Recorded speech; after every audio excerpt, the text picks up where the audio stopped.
responsibilidad, ng tagumpay o kabiguan, ng ligaya o lungkot. Kaya marapat lamang na tanggapin si Jesus bilang tagapagligtas at Panginoon. At matapos yun ay panariwain ang katapatan at paglapit sa Kanya bawat araw o day by day. Ang day by day ay naglalayong umalalay sa pang-araw-araw na pamumuhay.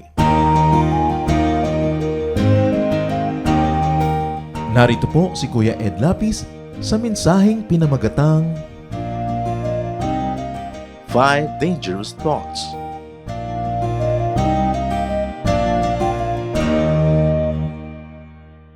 Dapat bantayan ang ating isip. Man's brain can be a factory of so much good, but it can also be a factory of evil and many, many mistakes. We are what we think. Sabi nila, we are what we eat. Up to a great point, it's true. But more than that, we are what we think. We are our thoughts. So it's important for God's people to always watch their thoughts. Ang atin pong pag-aaral ngayon, 5 dangerous thoughts. Na isa man sa 5 ito, kung nasa atin pong isipan, dapat nating iwaksi at dapat nating talikuran. Heavenly Father, we thank you for who you are in our lives. Thank you, Lord, for your victory, that we are here today to worship you, to give you our thanks, our offerings, our hearts, and to listen to your word. We pray that you're going to empower each one of us to understand your words, that your words will be light, medicine, salt, guide to all of us. Nawa, Panginoon, ay mangusap po kayo ng may kapangyarihan. You have given us free will, but we surrender that will to you now, and we ask you, Father, to let your will be done. Preside over this activity, and may you speak to us powerfully. In the name of Jesus, we reject, we rebuke, and drive away any presence of evil. We ask you, Holy Spirit, to give us powerful filters so we can choose the truth from lies. And we want only the truth from you, O God. Lead us. Teach us to rediscover our weaknesses so that we may get rid of them. Teach us, Lord, to reassess our lives. And now, O Lord, to examine our thought life. Lead us. Teach us, Father. In the name of Jesus, your Son, our Lord, we pray. Amen. 5 dangerous thoughts. Kung meron po tayong makikitang isa man lang sa 5 na ito na nasa buhay natin, sulit ang ating pag-aaral. Sapagkat napakahalaga na laging suriin. Kung paano tayo nag-iisip, ganun tayo nagsasalita, ganun tayo kumikilos, ganun tayo nabubuhay.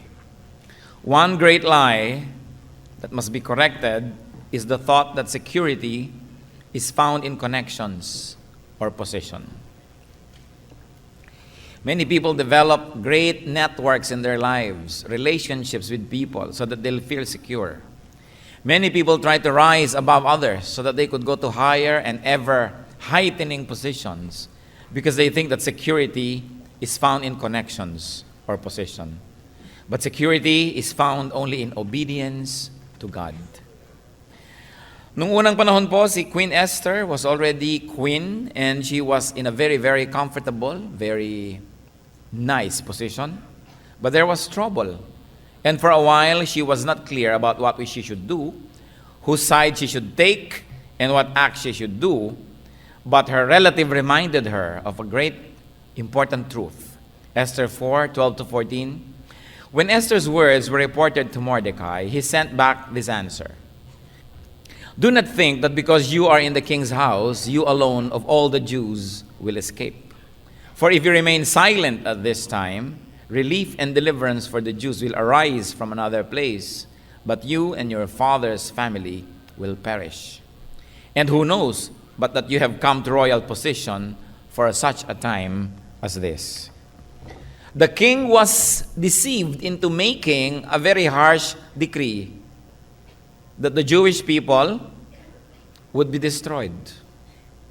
At yung mga Jewish people po noon ay mga aliens lamang, mga sakop, captives, mga bihag sa isang mas malaking empire.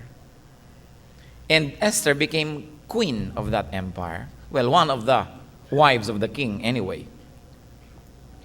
At nung nagpadala sa kanya ng mensahe ang kanyang kamag-anak na kailangan, you must represent us before the king and you must speak. Pero sabi ni Esther, hindi ako pinapatawag. Paano yon? Hindi naman pwedeng lumapit sa hari ang hindi tinatawag. So parang hindi ako makakatulong. So sabi nitong si Mordecai, baka akala mo kung queen ka, nakatira ka sa bahay ng hari, maliligtas ka. Pag hindi mo ginawa ang dapat mong gawin bilang anak ng Diyos, hindi ka nagsalita ng dapat mong sabihin, ikaw at ang iyong mga kamag-anak ang malilipol at ang Diyos ay pipili ng ibang magagamit niyang instrumento para tulungan ang kanyang mga anak. So, Mordecai was reminding Esther that you should not feel secure just because you're queen. You should not feel secure because you're in the royal household, but you must obey God's voice and do what is right. Kahit po sa atin ngayon kuminsan, marami mga tao ipinagbibili na ang kanilang kabanalan, ang kanilang espiritu, tumaas lang ang posisyon, magkaroon lang ng mga connection because they think they'd be secure when they are well connected. But our true security is being connected with God. Security is in obeying God's will. It is not in our position, not in our wealth, not in our possessions, but in obedience to God's will. Because God is God. Hindi naman mahirap isipin na ang God ay God, therefore siya lagi ang magwawagi. Although at times, it seems like the enemy can win. Pero hindi yun ang totoo at hindi yun pwedeng magtagal. Matthew 7:24-25, the Lord even illustrates what security can be. Therefore, everyone who hears these words of mine and puts them into practice is like a wise man who built his house on the rock. The rain came down, the streams rose, and the winds blew and beat against that house. Yet it did not fall because it had its foundation on the rock. Nagbigay po ang Panginoon ng kwento, dalawang uri ng listeners, yung sumusunod sa kanya't hindi. Inihalin tulad niya sa dalawang uri ng gusali. Yun daw hindi sumusunod sa kanya ay parang bahay na ipinatong lang sa buhangin. Nung bumagyo, bumaha, humangin, siyempre nagalawang buhangin dahil hindi yun stable, nagiba ang bahay. Pero yun daw nakikinig sa kanyang salita, parang yung bahay na nilagay sa bato, sa ibabaw ng mataas at solid na bato. Umulan, bumaha, humangin, nakatayo pa rin ang bahay. Dahil siya ay nakatindig sa bato, sa katotohanan, at sumusunod siya sa Diyos. You want to be secure in life? Obey God. There is so much insecurity around us. Emotional, physical, mental, intellectual insecurity, spiritual insecurity, and the answer is still Jesus and obedience to God. So don't ever think that security is in positions or connections. Although it's not wrong to have a good position and many connections. Pero dapat icing lang yan sa cake. You know how empires come and go. You know how great people fall. There is no one secure when it comes to just position. But security is in obedience to God.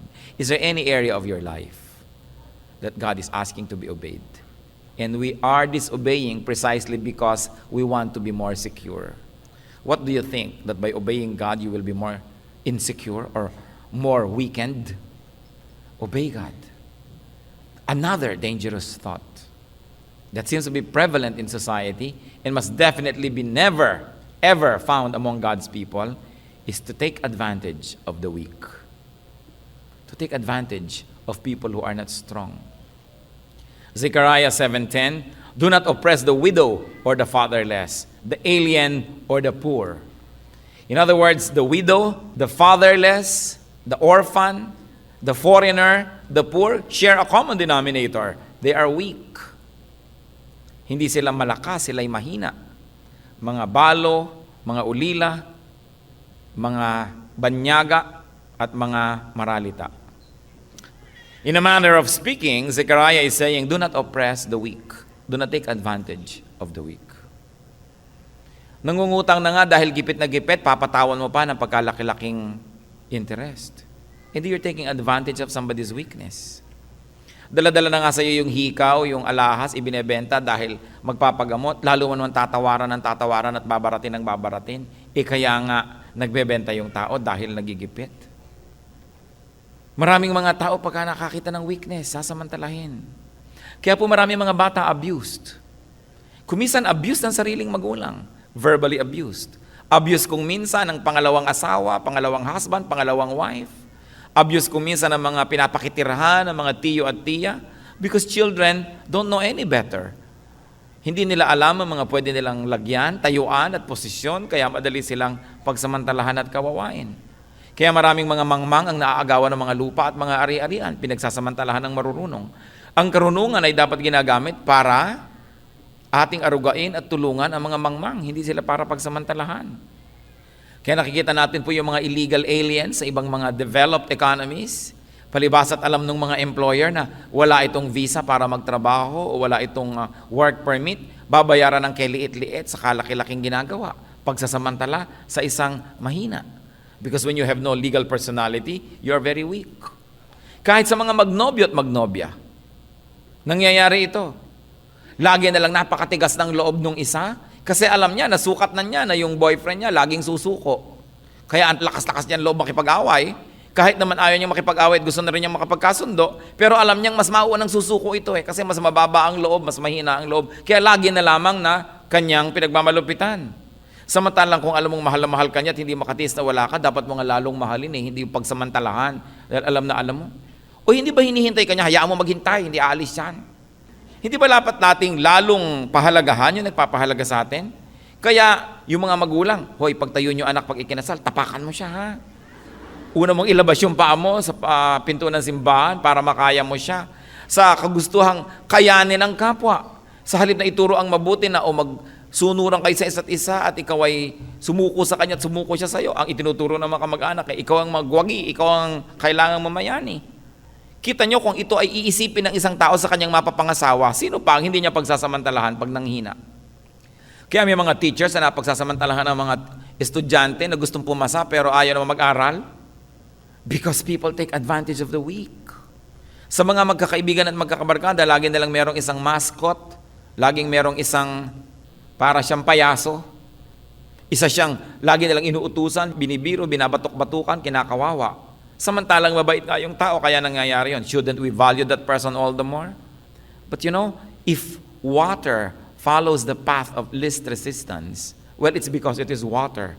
But people who have values, especially Christians, must never do that, to pressure those that can be pressured, but to take care of the weak. Exodus 22:22-24. Do not take advantage of a widow or an orphan. If you do and they cry to me, I will certainly hear their cry. My anger will be aroused and I will kill you with a sword. Your wives will become widows and your children fatherless. Siyempre, weekend yung mga widow. Lalong-lalo hindi sila dating naghahanap buhay, bigla ngayong namatay ang asawa, they are very, very compromised. All the more na dapat lagi silang tulungan at alagaan. Hindi yung alaga na lang ng mga lalaking kindat-kindatan yung mga widow. So, ay, widow yan, nalulungkot yan, kindat-kindatan natin. To take advantage of a weakness. It is important to be godly in this area. Na pagka kuminsan nagkakaroon ng mga crisis, ang mga may tindahan nagtataas agad ng presyo kahit hindi naman mataas pa yung bilhin nila doon. This is taking advantage of the weak. It is important to change in this area of our lives because God takes care of the weak. Taking advantage of the weak is evil, especially taking advantage of children. Because they are innocent. They don't know how to defend themselves. They don't even know if they're being attacked. Another dangerous thought that we should examine if it is present in our lives. That salvation is a racial and a corporate issue. May mga tao, tuturuan mo, halika mag-Bible study tayo. Bakit? Para malaman natin daan sa kaligtasan. Ay, naku, may relihiyon ako, doon ako ipinanganak, doon ako mamamatay. Akala niya kasi ang salvation is a religious issue, it is a matter of affiliation or membership. And there are many people who say, basta mag-join ka ng church namin, masasave ka. Or salvation is a genetic issue.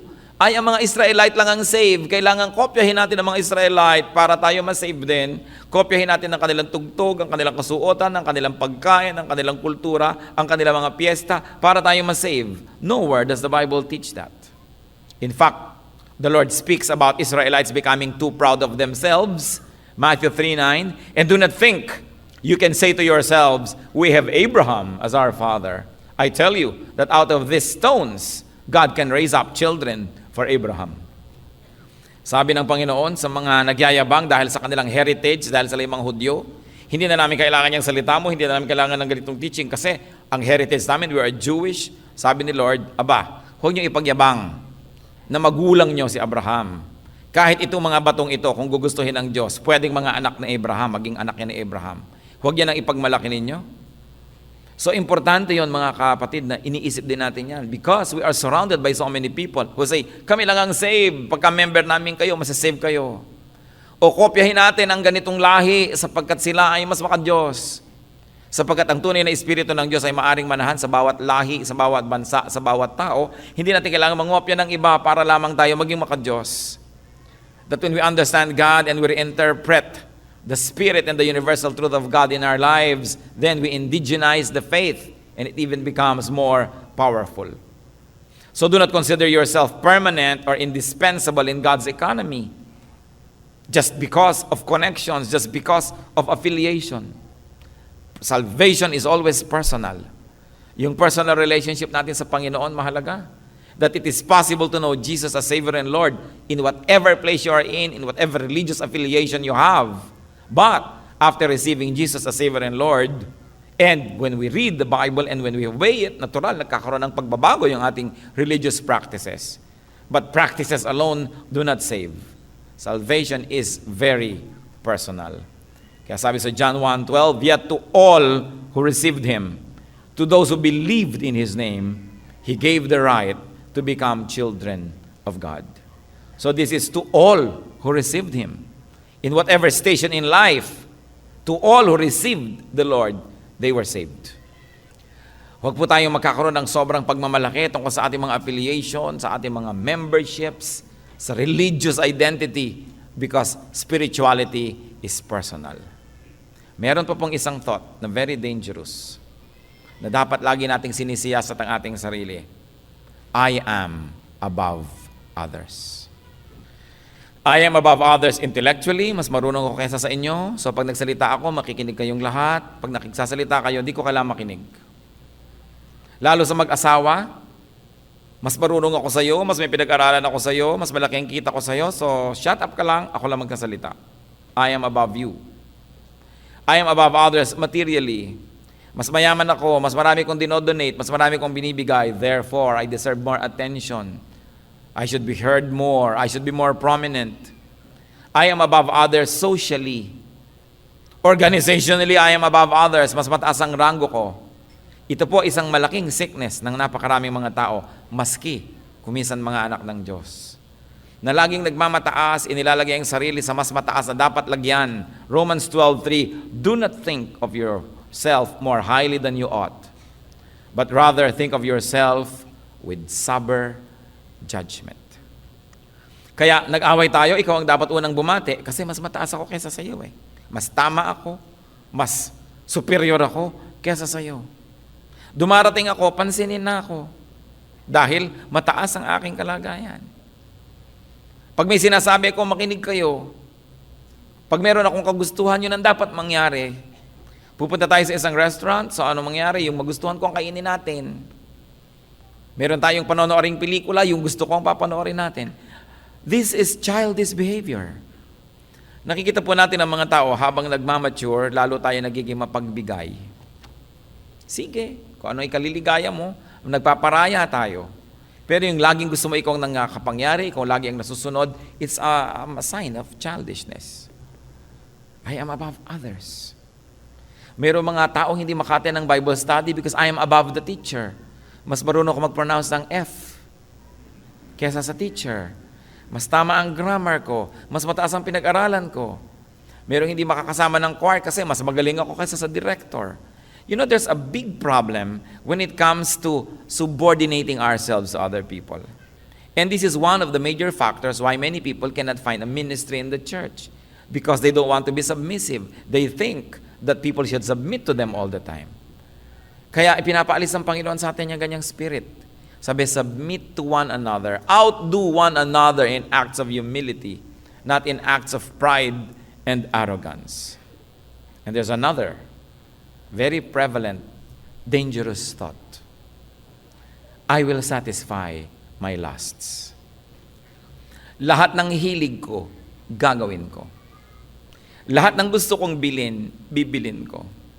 Lahat ng gusto kong gawing layaw at sarap ng katawan ko, gagawin ko. If it feels good, I'll do it. And this is where many people fall. This is where many people fail God. Yung lagi na lamang silang sunod-sunuran sa kagustuhan ng kanilang katawan. Yung mga gustong matulog ng matulog ng matulog, hindi na magtrabaho, puro tulog ang inaatupag. Yung mga gustong ipaghampasan ng katawan nila sa apat na sulok ng mundo, careless sexual abandon, people do it.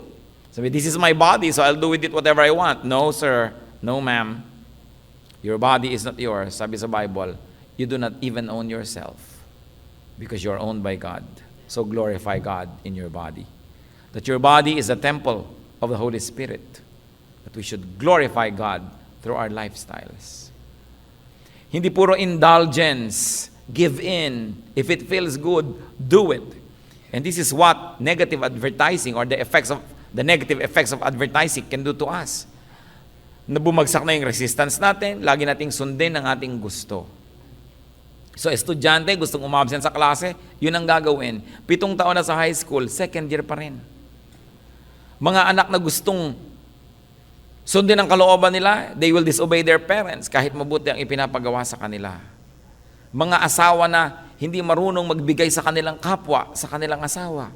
Kaya ang kinakawian, nagkatalo, naghihiwalay, nagkakagulo. This lust for power, this lust for pleasure, this lust to possess many things. Romans 13:14, clothe yourselves with the Lord Jesus Christ and do not think about how to gratify the desires of the sinful nature. Sabi, yan ang gawin niyong kasuotan, ang kabanalan ng Panginoon, at huwag niyong laging isipin kung paano ninyo susundin at mapagbibigyan ang mga hilig ng inyong katawan. But remember, this is the sinful nature. May mga hilig naman tayong harmless. Gusto mong uminom ng mainit na tsa? O sige. Gusto mo na malamigan ka ng electric fan? O sige. Pero dapat nating hinihiwalay kung ano yung sinful lusts and sinful desires. That which cause us to use others and treat other people as just instruments in pleasing ourselves. It is not glorifying to God. That which violates God's moral law. Kailangan kong magnakaw para lamang masunod ang gusto ko at hilig. Kailangan kong itinda ang aking katawan at ang aking puri para lang mabili ko ang mga gusto ko. Ito ang dapat nating chinecheck.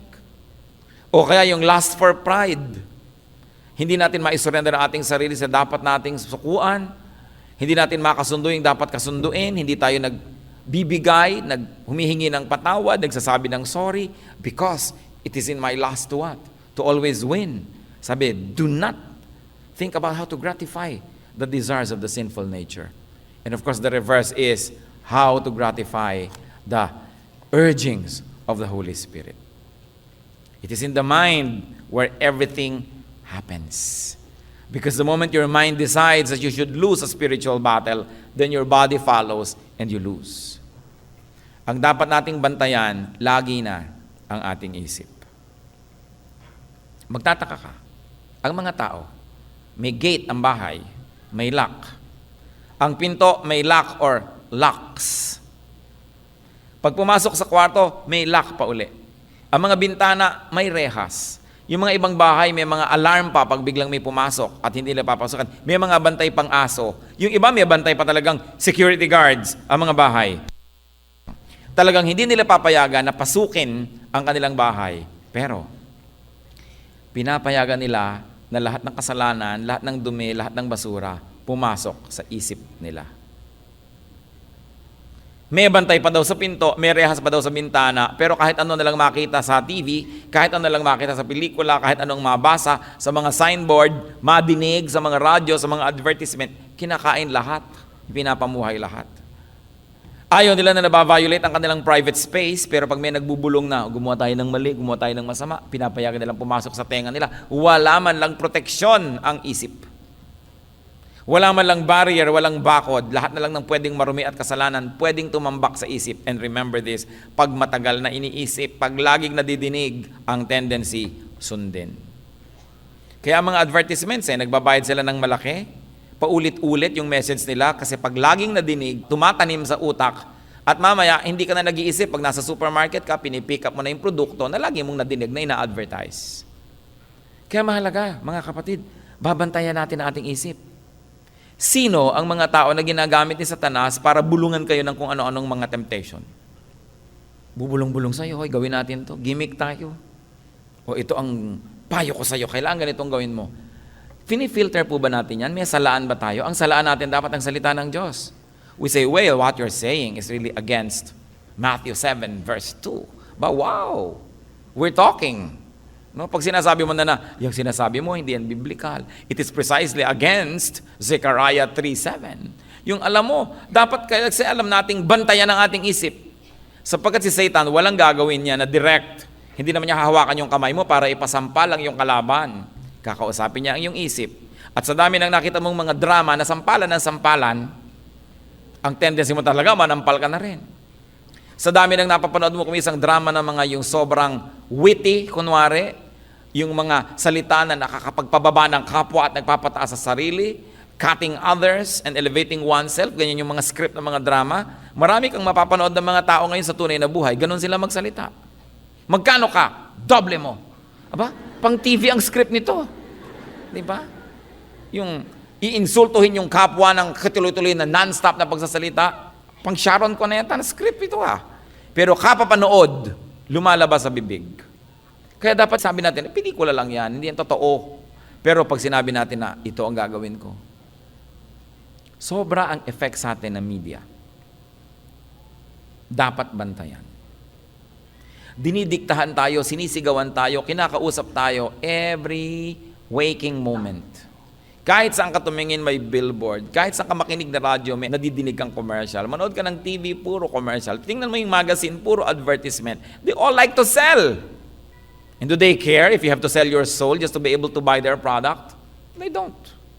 Kaya dapat po pinipili natin. Sino mga nakakausap nyo madalas? Pinipili nyo yan because whether you like it or not, people you talk with will influence you. Yung lagi nyong kausap, lalo't lagi kayong kinakampihan, be wary of people who always take your side. Ang nanay ko kasi ganito ang nanay ko aswang, ang nanay ko manananggal, ang nanay ko kumakain ng atay, etc. etc. Yun ang makausap mo talaga, evil yung nanay mo, evil talaga siya, evil siya. So ano mangyayari sa'yo? You will hate your mother. Dapat ang kinakausap natin yung may mga nagbibigay ng balance. No? Ang nanay ko, ganyan. Sabi, hindi naman siguro, yung nanay mo naman ganyan. Ay, maghanap ka ng kausap mo, ayoko na sa'yo. Usually, ayaw mong kausap yung kinokorek ka Pero alam niyo mga kapatid, pag may nagko-correct sa atin, mahalagang kausap yun. Nabibigyan niya tayo ng balance. Huwag tayo laging humahanap ng kakampi. Kasi pag lagi tayong kinakampihan, lumalaki lang ating ulo, nadiligaw lang tayo ng landas, nawawalan tayo ng balance. Value people who disagree with you, especially when they have to. These are your good advisors, and these are true friends. What is in your mind? What do you allow to enter your mind? Gusto natin ng pagbabago, ang kailangan natin ay pagbabagong loob, pagbabago ng pag-iisip. Sapagkat ang lahat na ipapanalo o na ipapatalo dito. Mga kabataan na lagi na lamang niyayaya ng boyfriend na magbiglang liko. Kailangan ang laman ng isip natin, yung salita ng Diyos, yung pangkontra sa mga maling mga sinasabi ng mga malalapit sa atin. At lagi nating we will have to treat with suspicion people who are close to us because they can influence us so much more than people who are not close to us. And usually people who are close to us have access to our hearts, to our minds. We hardly ever become defensive when they speak. We hardly ever become curious examiners of what they say because they have gained our trust. Kaya lagi din tayong sinusuri dapat yung mga taong pinagtitiwalaan na natin, pwedeng sila ang maging daan para tayo madaya. Just like how Peter was deceived by Satan. Katulad ng sinabi ni Lord, pupunta ako sa Jerusalem, I'm going to die there, I'm going to suffer. And sabi ni Peter, Lord, I will not allow it, it must not happen to you. Sa biglang tingin, mukhang mabuti dahil mapagmahal siya sa Panginoon. Pero kung ang Panginoon ay hindi namatay para sa atin, di walang salvation. Kaya ang sabi ni Lord kay Peter, get behind me, Satan. You are not on the side of God, but of men. And this is Peter. Kung pwede siyang ma-deceive, para maging instrument siya to possibly deceive the Lord. Kaya lang si Lord may filter. Alam niya agad, satanic thought yan, Peter. It doesn't belong to this conversation. It must not even be considered. So pag may nagbubulong po sa atin, may nagsasabi, lalo yung parang kakampi natin, gusto niya tayong mapabuti, sa biglang tingin, pinifilter pa ba natin yan? Hindi yata magandang suggestion mo sa akin. May mga babae, naku, problema ko, asawa ko, ganito, ganyan, ganyan, ganyan, ganyan. Ang payo ng kaibigan, kumanti ka. Have an affair. May mga ganyang payo. May ganyang mga payo. Kasi yung mga babaeng ito na meron ding affair, gusto nila pare-pareho na lang lahat ng babae sa paligid nila na may affair din para tabla-tabla na. So sinasabi mo dapat sa kaibigan mo, get behind me, satanika. You are not on the side of God. You are not even on my side. Namang problema lang ako dito, pero itutulak mo ako. You know, sa mas malaking problema. Mga kaibigan na, o ano, may problema ka pala sa mga parents mo, halika, drugs muna tayo. Di ba? Yan ang mga payong hindi masasabing dapat mong pakinggan. Careful. Every human activity begins with a thought. For instance, you're here because you thought of coming here. I don't know when you decided to come here. Maybe last week, maybe kanina, maybe kahapon, but you decided to be here. That's why you're here. Kahit masabi yung pinilit lang kasi ako nitong katabi ko, ililibre daw ako ng lunch pagkatapos. Pero nag-decide ka pa rin na sumama. Hindi ka naman pwedeng buhatin at kalad ka rin na tutukan ng baril para magpunta rito. At kahit tinutukan ka pa rin, pwede ka mag-decide na magpabaril o sumama. Di ba? Pero you have to decide. That's why the battle happens in the mind. And most of the time, even God's people are not always conscious of that. That the mind is a battlefield. Pag sa mind level, thought level, natalo ka na, lahat ng mangyayari sa physical level, susunod lang sa decision na yon. But in your mind, pag nag-decide ka na, susunod din ang iyong katawan kung tama ang iyong gustong gawin.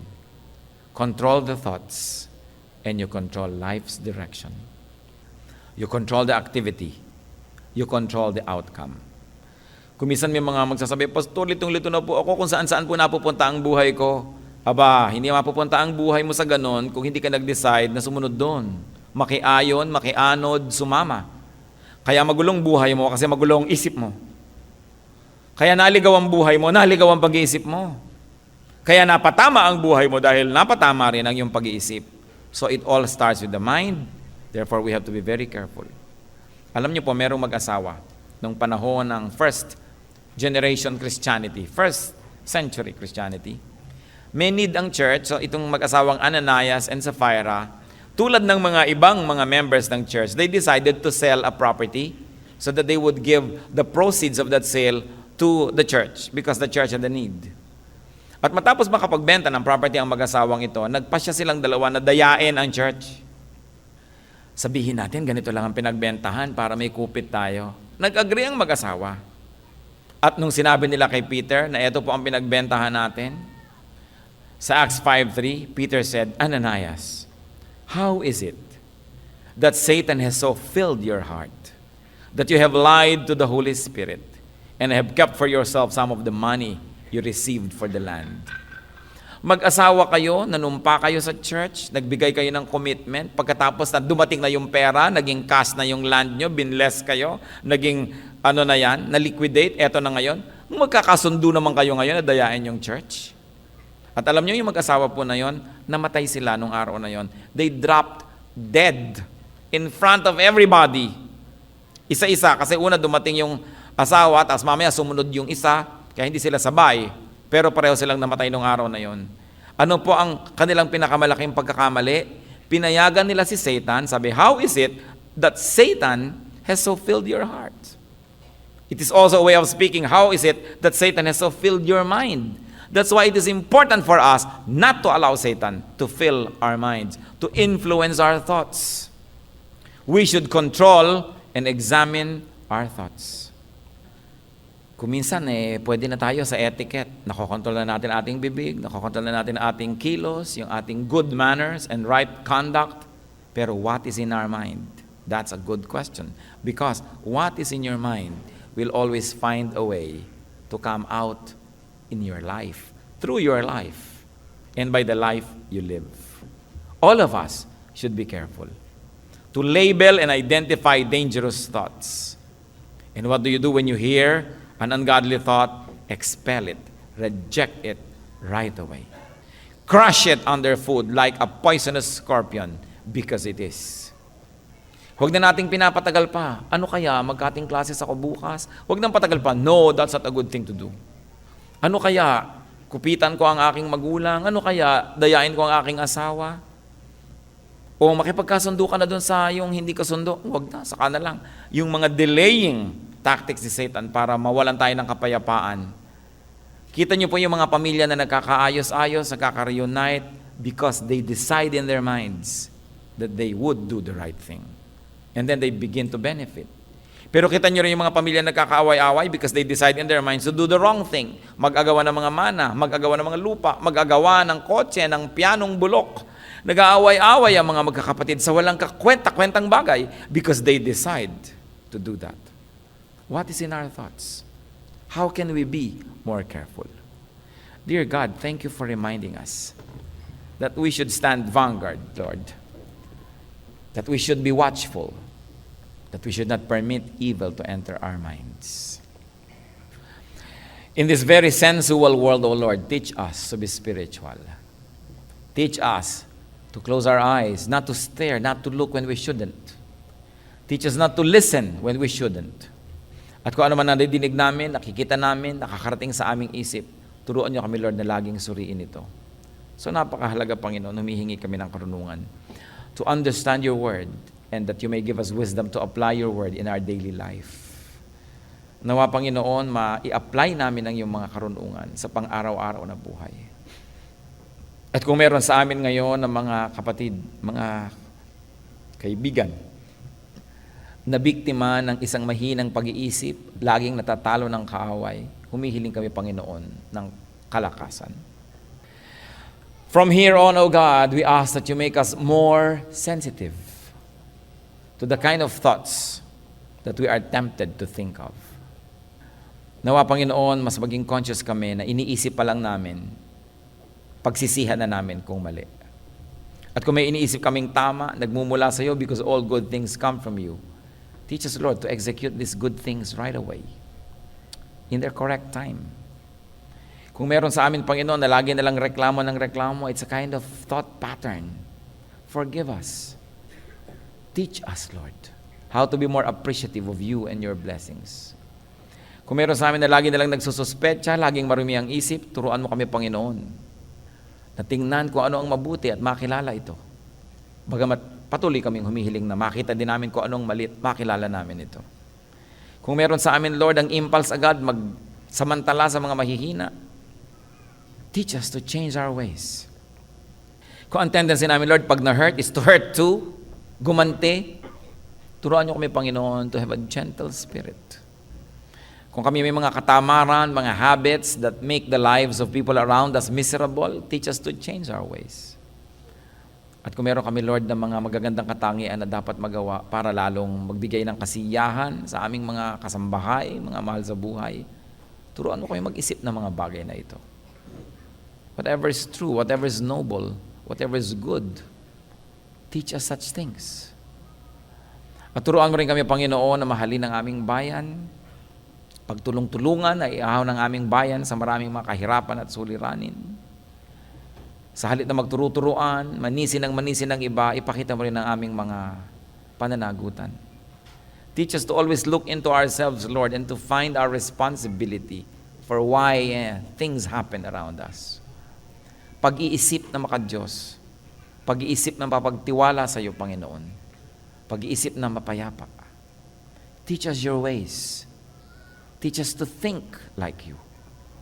At nawa, Panginoon, lalo kami ngayon na maging mapagbantay sa mga negative and sinful influences in our lives. Mas bantayan namin kung ano aming binabasa, pinapakinggan, pinapanood, tinitingnan, sinusunod. At nang sa gayon, Panginoon, lalo kami makasunod sa inyo. Mga kapatid, mag-isip-isip tayo, magbulay-bulay. What dangerous thoughts could be nesting in our minds? Ano mga paraan ng pag-iisip? Destructive thoughts, suicidal thoughts, highly and overly competitive inclination, lustful thoughts, Pinagnanasaan ng bawat dumaan at makita. Iniisip ang mga malalaswang bagay, maski hindi marapat. What parts of our thinking and thinking process needs liberation from God?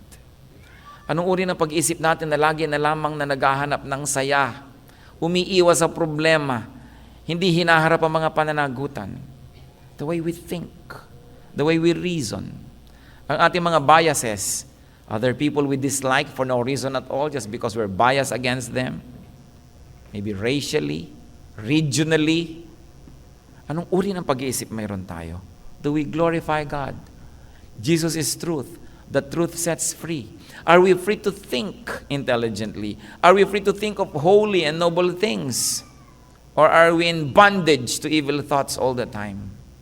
Seek the Lord. Seek the Lord's touch, the Lord's forgiveness, the Lord's healing. And if you are in a state of mind that you can say, glory to God, I don't have this kind of problems, then you glorify God and thank God. And pray for others. And be more understanding. And be more accommodating. This is a spiritual battle. The battle is not against flesh and blood, but against thoughts that enter our minds. Be with the Lord. Let the Spirit of God teach us even what to pray for.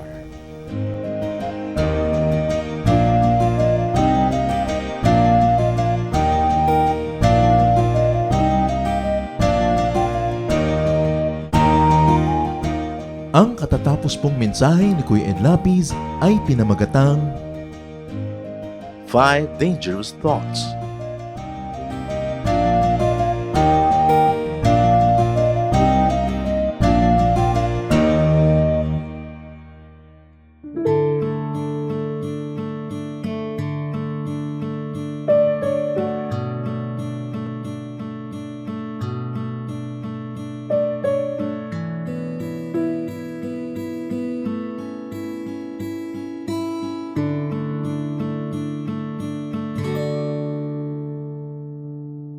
Magpakailan pa man,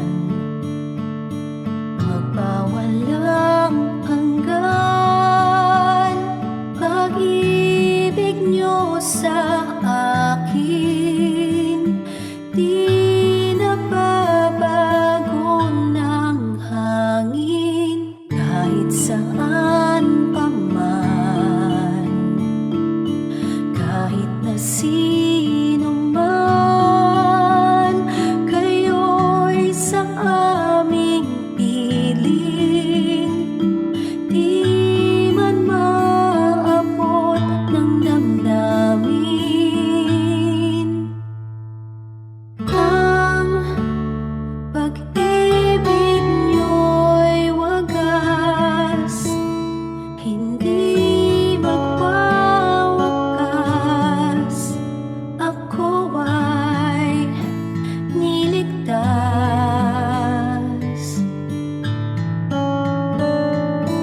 At pag-ibig niyo'y sapat, sa akin ay tapat, kahit na di ako karapat-dapat.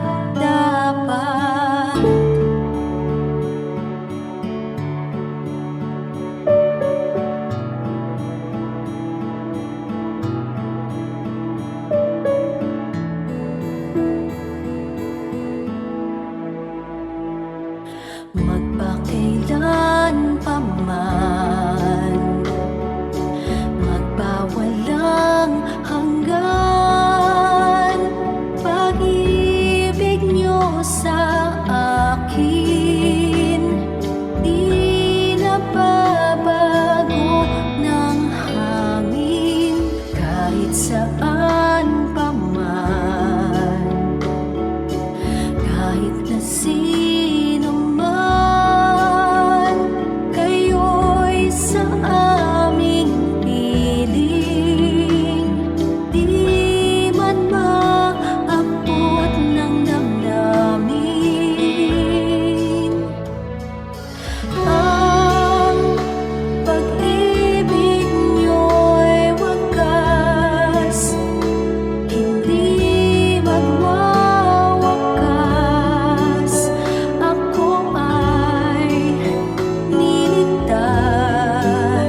Napakarami pong kayamanan ng ating bayan at kuminsan hindi naman karapat-dapat na magkaroon tayo ng napakaliit na pagtingin sa ating sarili.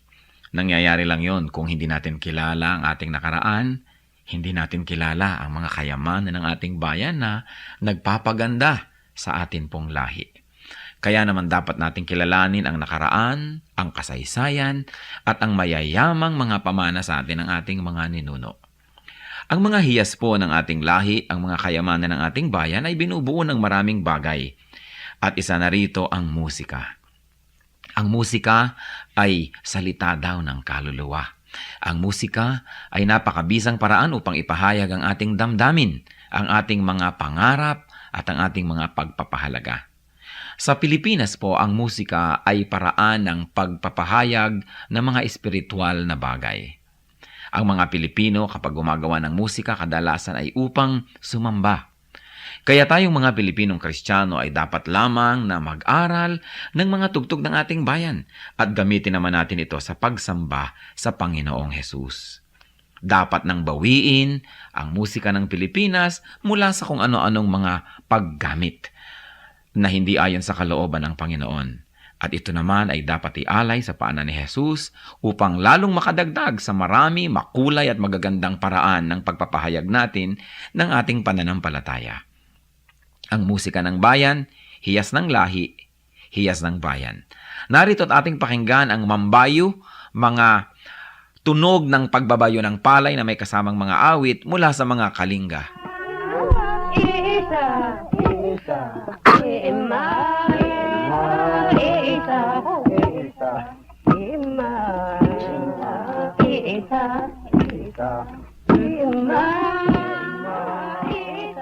Ang mambabayo ay isang karaniwang gawain ng mga kalinga at ito ay pagbabayo ng palay. Gayunpaman, ito isinasagawa sa sari-saring estilo at pamamaraan ayon sa idinaraos na okasyon. Halimbawa ay kasal o kaya ay may mga kinalaman na seremonya sa mga patay o mga libing. Ang mambayo ay sinasaliwan ng awit tulad ng naririnig natin.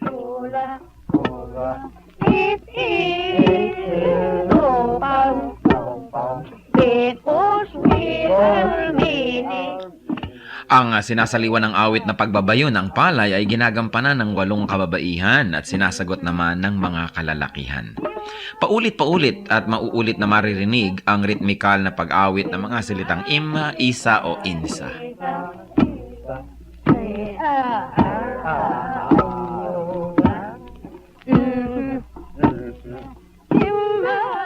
Kasabay nito ang kanilang pagbabayo. Anong ibig sabihin ng ganitong uri ng pagbabayo? Pagbabayo ng palay na hindi lamang ang dahilan o ang gustong mangyari ay makapagbayo ng palay, ito rin ay isang bigkis panlipunan. Sa pagbabayo, makikita ang tulungan, pakiramdaman, pagsasaya. At makikita natin ang pagiging dakilang mga musikero ng mga Pilipino na maging sa pagbabayo ng palay, gumagamit sila ng musika, hindi lang upang sila ay malibang at pagaanin ang trabaho, kundi patuloy na ipahayag ang kanilang nadarama. Sa mga Katagalugan at sa mga nasa kapatagan ng Luzon, uso rin ang bayuhan, lalo ang pipigan. At kadalasan, yung halo na ipinangbabayo ng pinipig, inuukit pa ang loob nun at nilalagyan ng parang bolang kahoy sa loob na habang nagbabayo, kakalog-kalog naman ang bolang ito at gumagawa na naman ng isang ritmo.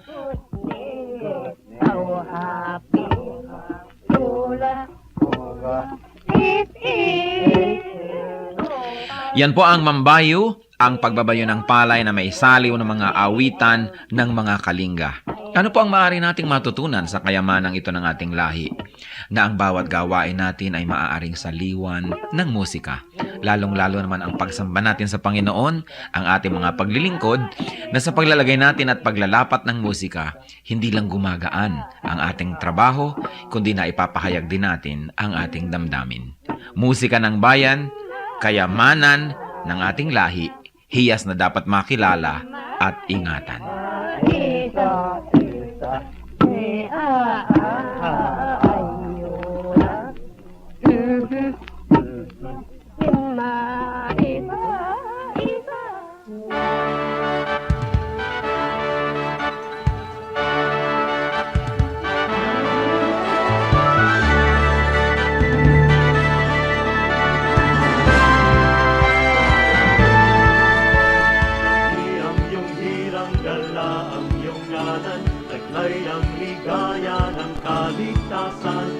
alab ng puso sa aming dibdib ay kayo ang dahilan.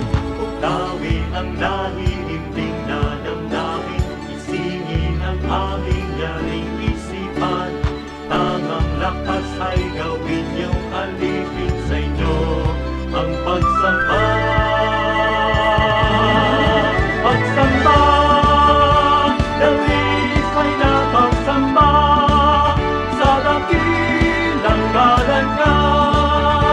Halina sa pagsamba, pagsamba, dalis ay napagsamba sa dakilang ngalan niya. Halina sa pagsamba.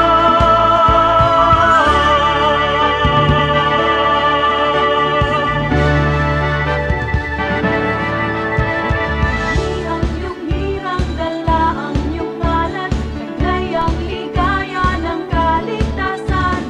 Alab ng puso sa aming dibdib ay kayo ang dahilan. Ukawi ng nahihimbing na damdamin, isingin ang aming yaring isipan. Tangang lakas ay gawin niyong alipin sa inyo ang pagsamba. Pagsamba, dalis ay napagsamba sa dakilang ngalan niya. Halina sa pagsamba, pagsamba, dalis ay napagsamba sa dakilang ngalan niya. Halina sa pagsamba, pagsamba, dalis ay napagsamba sa dakilang ngalan niya. Halina sa pagsamba, pagsamba, dalis ay napagsamba sa dakilang ngalan niya. Halina sa pagsamba,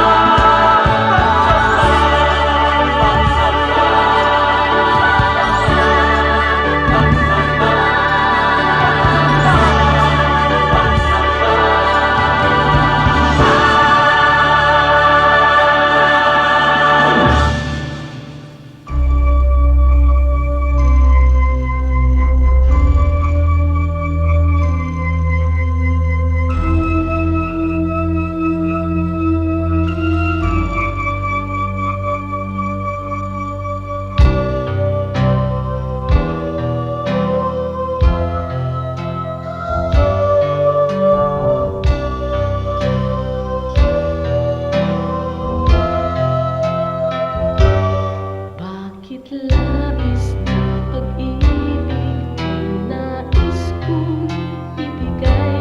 Magmula nang tanggapin ko si Jesus sa aking buhay.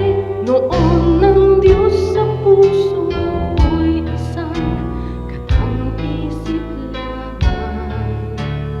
Ngunit ngayon siya ay katotohanan. Mayroon akong pag-ibig dito sa puso ko.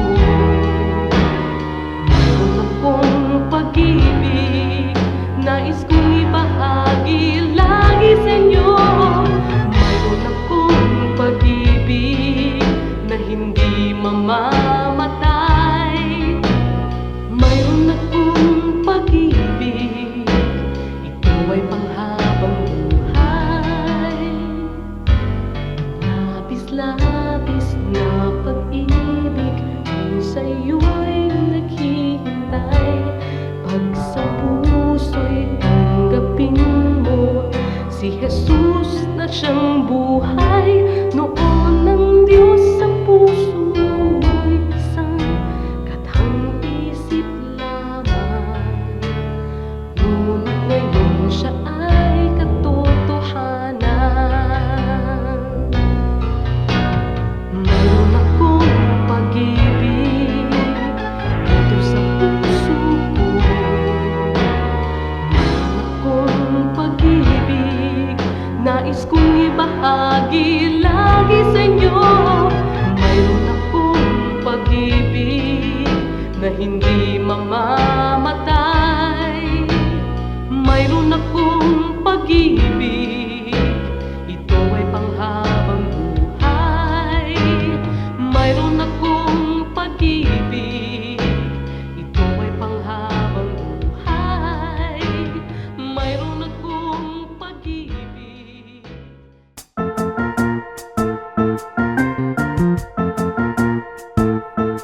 Oras na po para pansamantalang magpaalam ang programang Day by Day.